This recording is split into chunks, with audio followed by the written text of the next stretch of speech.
Hello and welcome back to the Chronicles of a Gooner. It's another edition of the Transfer Show. This is one of two live streams that we'll be bringing you this evening. We'll be bringing you the Social Club a little bit later on as well, where we'll be talking about one Arsenal transfer target in detail.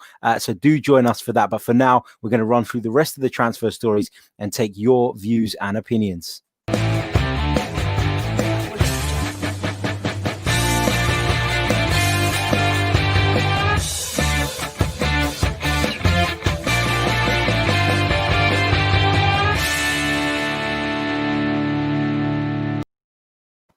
Hello, good evening, and welcome back to the Chronicles of a Gooner, the Arsenal podcast brought to you by AMS Media. As ever, I'm your host, Harry Symeou, and I'm delighted to be joining you guys once again for one of our live transfer update podcasts. As I said right at the top of the program, we're going to be bringing you another one a little bit later on. So do come and join us at 8 p.m. UK time, where I'll be joined by Spanish football expert Jonas Yever, very well-respected journalist and a good friend as well. And we'll be talking about some of Arsenal's transfer targets in great detail. So really looking forward to that, as well as discussing a variety of other things. First of all, I want to thank you guys for your continued support. A big thank you to everyone who tuned into yesterday's transfer update stream, where we've got over 12,000 views on that at the moment, over 800 likes. And I know I always talk about likes and I keep saying, please hit the button, etc. But you've seen there what a difference it makes. And we also gained a few hundred subscribers yesterday as well. And just 2 weeks after I was thanking you guys for helping us reach the 5K mark, we are now fast approaching the 6K mark. We need around about 70 more subscribers to hit that next milestone. So if you haven't already and you're new to the channel, please be sure to hit that subscribe button. It is really important. Right, let's talk about some of the transfer stories doing the rounds in regards to Arsenal. And I appreciate that there is some big news or some big reports coming out in regards to our pursuit of Thomas Partey this evening. It's been said that Arsenal have turned their attentions elsewhere. Arsenal have ended their pursuit of Thomas Partey after they were unable to agree a deal with Atletico, or a fee with Atletico, below the 50 million euro release clause. We're going to talk about that in detail. We're going to talk about Thomas Partey in detail on our stream later on. So do join us at 8 p.m. if you're listening on the podcasts via the audio format. Then it will be the next one in the stream. So please feel free to check that out after you've heard this one. There's my Sky Sports app going off. Wonder if there's anything coming up. It's about Harry Maguire. But we'll talk about that in just a second. So yeah, the Thomas Partey stuff, just to sort of cut a long story short, there are reports that Arsenal have ended their interest in Thomas Partey, and that's due to the club being unable to agree a fee with Atletico below the 50 million euro release clause. Arsenal don't want to pay that. Atletico don't want anything less. And so it seems like a deal or the deal may be off. But as I said, we're going to come on to talk about that a little bit later on in much greater detail. Also, Arsenal playing a friendly against MK Dons, and we're going to be bringing you a stream tomorrow around lunchtime, where we'll be talking about that friendly in a little bit more detail and some of the individual performances of players. So lots and lots of content coming your way over the next 24 hours. So do stay tuned. Right, let's talk about the stories linking Hector Bellerin with a move away from the Emirates Stadium. Now, according to the reports, Arsenal have offered Paris Saint-Germain the opportunity to sign Hector Bellerin this summer. Do I think that this is legit? Do I think that this is concrete? Do I think there's much possibility of this one happening? Personally, I don't believe that Arsenal will be looking to sell Hector Bellerin this summer. Of course, PSG are on the lookout for a new right back. But for me, given as well that Ainsley Maitland-Niles is supposedly on his way out of the door, on his way to Wolves, I find it very difficult to believe that Arsenal would now be looking to sell Hector Bellerin. You know, take into account, as well, the fact that Cedric Suarez has played just 5 games for the Arsenal. How could you be sure that he is ready to play in that position on a regular basis for us. So on that basis, I think that we can kind of rubbish those rumours. I don't expect Hector Bellerin to be leaving Arsenal this summer. I certainly don't expect him to be joining Paris Saint-Germain. According to transfermarket.co.uk, Hector Bellerin is worth 28.8 million. That's the figure that they quote. I know a lot of people don't necessarily rate Hector Bellerin, and some people have been sort of not impressed with the way he's played since he's returned from that injury. I think we can all agree that he's not been the same player since doing that cruciate ligament injury. And it is an injury, isn't it, that is, it is one that is notoriously difficult to recover from, and we had to be patient. But I think it's a little bit concerning that he hasn't, even after quite a while now, got anywhere near close to where he was in terms of his sort of pace and his energy. And I know that at times Hector Bellerin's defending left a lot to be desired.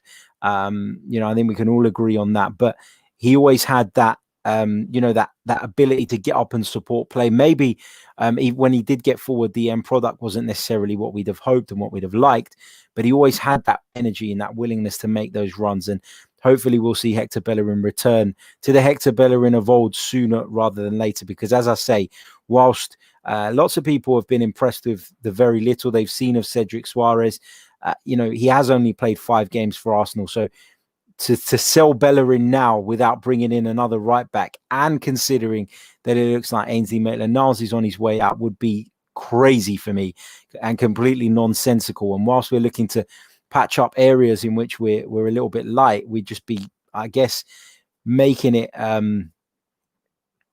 more difficult for ourselves to move forward if we improve in one position and then set ourselves back in another. Other reports, other rumours doing the rounds at the moment. Apparently, Mikel Arteta has been on the phone to Thiago. How true that is, I don't know. I'm not going to say it's gospel because the source isn't a particularly reliable one from what I'm told. But there is noise, isn't there? There are some sounds suggesting that Arsenal could, be interested in bringing Thiago Alcantara to the Emirates Stadium. I'd love to see him play here. I think he's a fantastic footballer, a wonderful footballer, one of the people that you really do enjoy watching in this game, in the sense of everything he does is done with such elegance, such class, such quality that it's impossible not to like him. It's impossible, in my opinion, not to be an admirer of Thiago Alcantara. But the chances of him coming to the Emirates Stadium, for me, are not very high. I don't expect to see that happen. Look, if it did, great. I'd be happy to be proved wrong. But he's been heavily linked with a move to Liverpool. It's understood Bayern are looking for around 25 to 30 million for his services.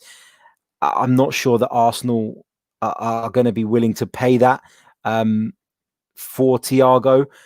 Take into account his age, take into account that it's not really a long-term signing. It would be something that he'd probably be looking at with a view to maybe 2-3 years tops.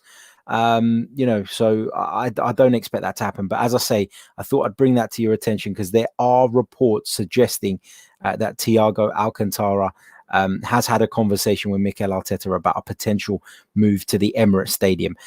And whilst we're on the subject of midfield, that is a really, really worrying area for Arsenal at the moment because, we hear that the club want to move Matteo Guendouzi on. We've seen numerous reports linking Lucas Torreira with a move away and most likely back to Italy. We haven't been able to do a deal for Donny Ceballos yet that would see him return to the Emirates for another season. So we could find ourselves in a position where we're very, very light in midfield. So I do expect Arsenal to do some business in the transfer market with regards to the midfield positions. I do think someone will come in, but I also think there will be exits. And, as I say, there's a very strong chance that Donny Ceballos will not be returning, as well, as disappointing as that may be for some. Just a quick pause just to remind you guys that if you haven't already hit that like button, please do. It is really, really important. As I've been saying, I've been banging on about for a while now. It is the golden currency on YouTube. There's over 150 of you watching us across the multiple platforms, but we've only got 25 likes on YouTube. So if you haven't already, please do smash that like button. As I say, it is really, really important. Moving on to another story that is gathering pace, and that is that Schalke are interested in bringing Sead Kolasinac back to the Bundesliga. Of course, we signed him from Schalke on a free transfer, but Schalke are cash strapped at the moment. They are really, really struggling for finances. It's understood that they've put a £2 million a year salary cap on anybody that comes in this summer. So if they were to take Sead Kolasinac on loan, who at the moment earns around about £7 million a year at Arsenal, they would not be able to cover all of his wages, not even half of it. So that would be a big problem. I don't see the point in letting him go and making ourselves weaker and losing another squad player to send him on loan to a club who can't even pay his wages. For me, it would just be nonsensical. It would be silly. And I don't see how that enhances Arsenal's position in any way, shape or form. So, yeah, there is interest from Schalke. He is a player they're eyeing up. But unless they find some money from somewhere, then I can't see Sead Kolasinac joining Schalke. I could see him leaving Arsenal potentially if another suitor was to come in and make a reasonable offer or a loan offer that would see his wages covered. Arsenal may consider that. And I think actually Arsenal would probably really consider that. But as far as Schalke are concerned, there's nothing in that at the moment. And that is because Schalke simply do not have the finances to make that deal happen. They do not have the finances to make that deal, I guess, beneficial to Arsenal, one that would appeal to Arsenal. Why would it if they're going to have to pay the majority of his wages? In other news, there have been reports linking us with Donny van der Beek, of course, the Ajax man. Not a player that I've seen Arsenal linked to a great deal, over these last few weeks. We seem to have been linked with everyone and their mothers, but Donny van der Beek is not someone that I've seen a lot of reports about. Ajax attacking midfield player, of course, just 23 years old, given a good account of himself in European competition. £39.6 million is his current value, according to transfermarket.co.uk. But he's only got 2 years left on his Ajax contract, and therefore they may be tempted into letting him go. But is there a serious link with Donny van der Beek and Arsenal? At this moment in time, I can't say that I know a great deal about that, or that I've heard a great deal about that. So I'm a little bit reluctant to sit here and say, this one's got legs, it's a goer.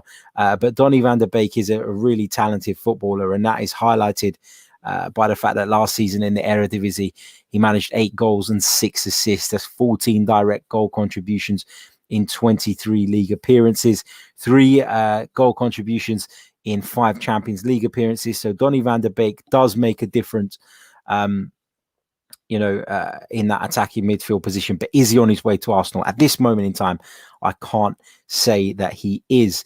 Guys, get your questions in the comments section. We're going to come over to the comments section in just a couple of minutes. As I said, we're going to be talking about Thomas Partey in detail at 8 o'clock this evening, or in the next podcast if you're an audio subscriber. So please do check that out. As I said, I'll be joined by Jonas Yever, a well-respected journalist and Spanish football expert, to discuss a little bit about Thomas Partey, the news that Arsenal have supposedly dropped their interest in the player, and plenty more. We'll be talking a little bit about the Champions League final and various other issues in European football as well, whilst we have Jonas on the podcast. So that's our social club episode for this week. So please do come and join us for that. Right, let's go through some of your comments in regards to some of the things that we've discussed on this stream so far. Don't forget, if you haven't already, smash that like button. We need to get the likes up. We're only on 50 at the moment. Let's try and get to 100 within the next 10-15 minutes by the time this stream ends. I'd be really, really thankful if you guys could do that for us, as we've seen how much benefit it is to the channel in recent days. As I said earlier on as well, we're also fast approaching 6,000 subscribers, just 2 weeks after I sat here and thanked you guys for getting us to the 5K mark. So please, if you haven't already, if you're new to the channel, if you're watching us for the first time, or you're just not subscribed, make sure you hit that button, hit the bell notification, hit the bell sign, sorry, as well, for notifications every time we go live. Right. Let's talk about some of your comments. Chris TV points out Harry Maguire has been found guilty of aggravated assault, resisting arrest, and repeated attempts of bribery. I know it's not Arsenal related, but that news broke while we were live. So, Chris, thank you for bringing that to my attention. That was what my Sky app was telling me when it went off. You probably heard it at the start of the stream. Of course, Harry Maguire involved in an incident out in Greece, and it looks as though he is in hot water. Not sure he's going to get a prison sentence. Probably isn't. You know, knowing sort of the way the system works and the fact that, you know, he is who he is. But it doesn't look good for Harry Maguire after pleading not guilty. And it seems as though the Greek courts have had a different outlook and a different view on that. He was, interestingly, actually named in the England squad by Gareth Southgate today. Does that change things? We'll have to wait and see. Inti Anand says, who would you rather sign, Partey or Soumaré? I'd prefer Partey. Boubakary Soumaré is someone that Arsenal been linked with this summer. You know, he's valued at significantly less. He is just 21 years old, so very much could be one for the future, but he's not someone I've seen as much of. And I can't sit here and tell you that I'd prefer him over Thomas Partey. At this moment in time, I'd go down the Partey route just because I've seen more of him, just because I know a little bit more about him. But Boubakary Soumaré is someone that people have been talking about for quite a while. Of course, started at PSG, never cut it there and joined Lille. Who, I say never cut it, he never got a chance in the first team. He was always part of the B team setup at PSG, but they obviously deemed him not good enough to make that step up. He joined Lille, who, of course, Gabriel Magalhaes is joining us from. So, you know, that could have an influence as well. You never know. But interestingly, about Soumaré, his contract at Lille is due to expire in June 2022. So will the French outfit decide that, given that is the situation, maybe it's worth cashing in on him whilst his stock is high. So yeah, Boubakary Soumaré is someone on the radar, is someone that's been talked about a lot, but he's not someone that I would prefer to sign over Thomas Partey at this stage. Not to say he won't go on and become a better player than him, but again, you know, based on what I've seen, that is my thoughts on it. Book Sahar says, I agree 50 million is too much in regards to Thomas Partey. Let us know in the comments, do you think that 50 million pounds is too much for Thomas Partey? It feels like that is what's put Arsenal off of doing this deal. That is what is preventing Arsenal progressing in their negotiations for Thomas Partey. Of course, if somebody does make an offer of 50 mil, Atletico have no choice but to accept it because it is a release clause written into his contract. Let's see what else we've got.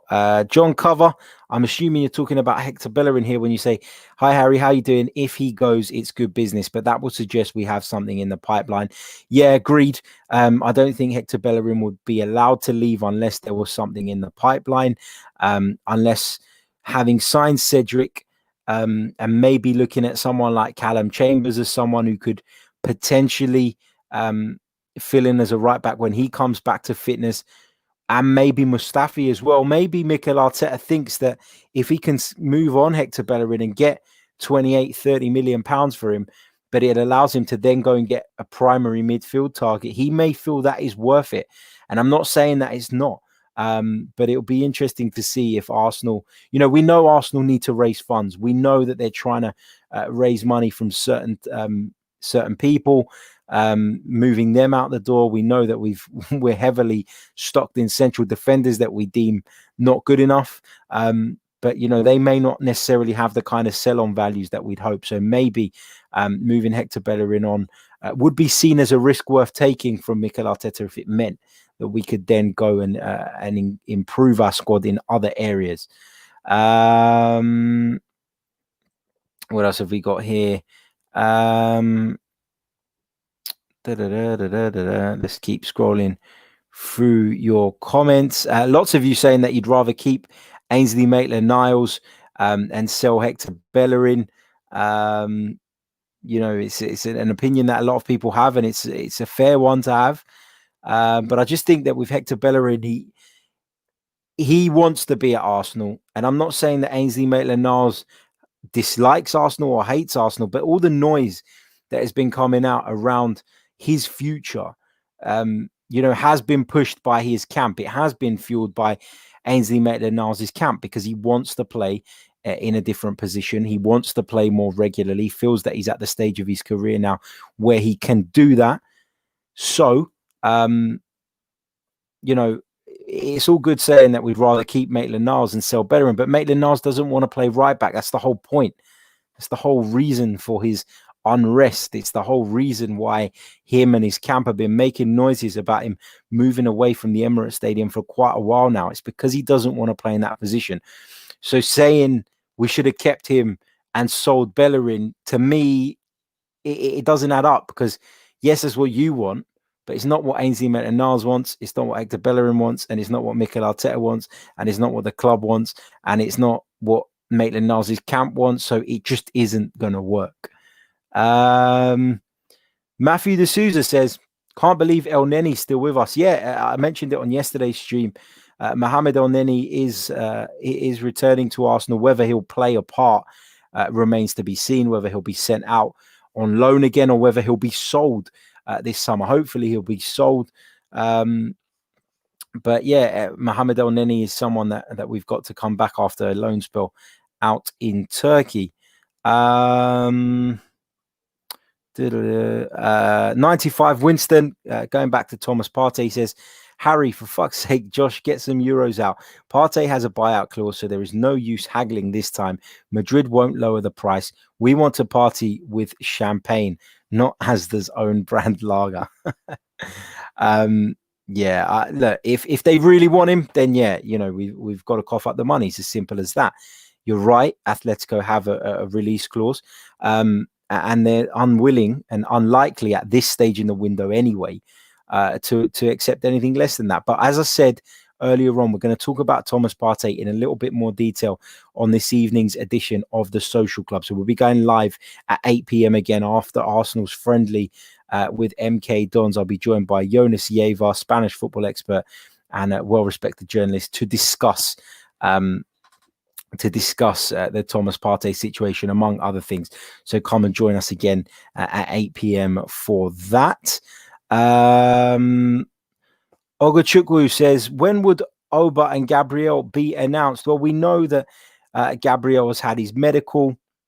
We know that he flew into Luton Airport yesterday because Arsenal fans were tracking him in a way that only Arsenal fans ever would. But yeah, we expect that to be announced very, very soon. But of course, there are restrictions in place with regards to the fact that he's come from a country that is on the list where you need to isolate from fear of spreading the COVID-19 virus. And those are obstacles that Arsenal are going to have to overcome. So sit tight with this one. I do expect the announcement to come by the end of the week.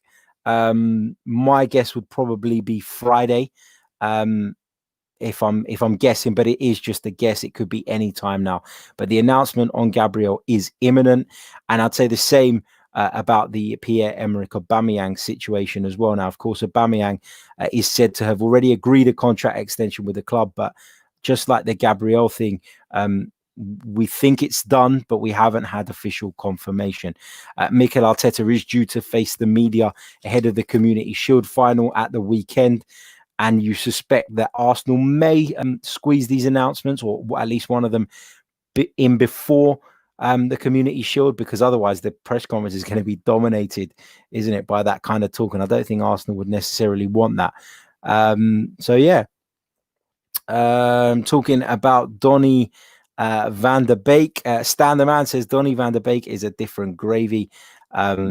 He is fantastic. Really, really would like to see him at the Arsenal. But again, as I said, the reports linking him with a move to the Emirates Stadium feel very fresh at the moment. They feel very, I don't want to say raw. They feel like they're without much substance at this moment in time. So I wouldn't get carried away on the Donny van der Beek reports just now.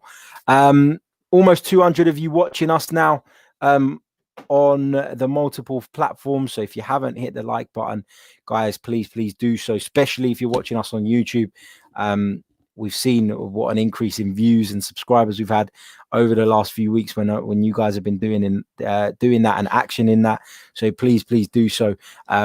We're approaching 70 likes. Let's try and get up to 100 by the time we wrap up this stream. What else have we got here? Just having a look at your comments. Trevor Porter asks, do you think Arteta will play a strong team tonight? Of course, ahead of this going out on the audio platforms, because we are streaming live now. Arsenal are, of course, taking on MK Dons in a behind closed doors friendly this evening, and the team has actually been announced. Just quickly run through it for those of you watching us live at the moment. It's Bernd Leno in goal. It's a backline of Cedric, Saliba, Holding, Tierney, and interestingly, El Neni is in the starting 11. He'll play alongside Granit Xhaka. Perhaps he's being given an opportunity to show what he can do. AZ Maitland-Niles is in the side as well, despite the reports that he is closing in on a move to Wolverhampton Wanderers. So we'll assume he will play in the left wing back position with Saliba, Holding and Tierney as a back three. El Neni, Xhaka, and then it's Saka, Nketiah and Aubameyang. Substitutes include notable ones: Emile Smith-Rowe, Willock is on there, Joe Lewis, of course. Lewis, is it the new boy Lewis? Let's just have a quick look, because I'm just got abbreviations on my phone at the moment. So just having a quick look to get the full names. Yeah, I think it is George Lewis.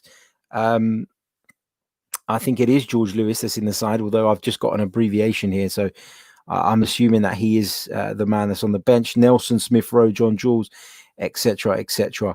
So yeah, that is the team that is going to face MK Dons. And as I said earlier on, we'll be bringing you a live stream around about midday tomorrow, probably around about 12:30, where we'll be reflecting on that friendly, as well as our normal transfer update show in the evening as well. So do stay tuned for those.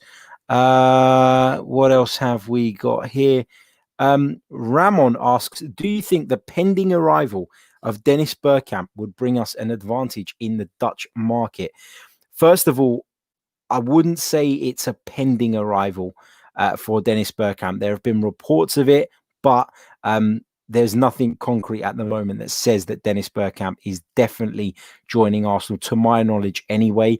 Add to that if he did join Arsenal, it's likely that he would take up a role outside of the first team setup, actually, probably in the academy, probably working with some of the younger players. That's what Dennis Bergkamp has been very clear about, saying he wants to do.